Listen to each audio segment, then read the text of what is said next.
Kujutle ette, kui palju on su kehas rakke. Iga sinu keharakk reageerib sinu tunnetele, sinu emotsioonidele, sinu mustritele ja hakkab tantsima seal oma tantsune. Füüsiline sümptom on seotud alateadlike tunnete ja peidetud emotsioonide ja mustritega.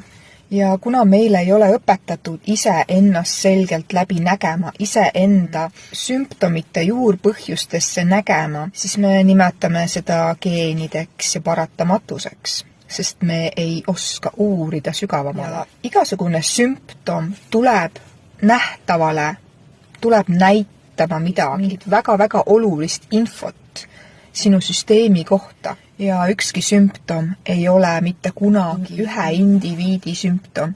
See hõlmab kogu perekonda, kui mitte tervet suguvõsa.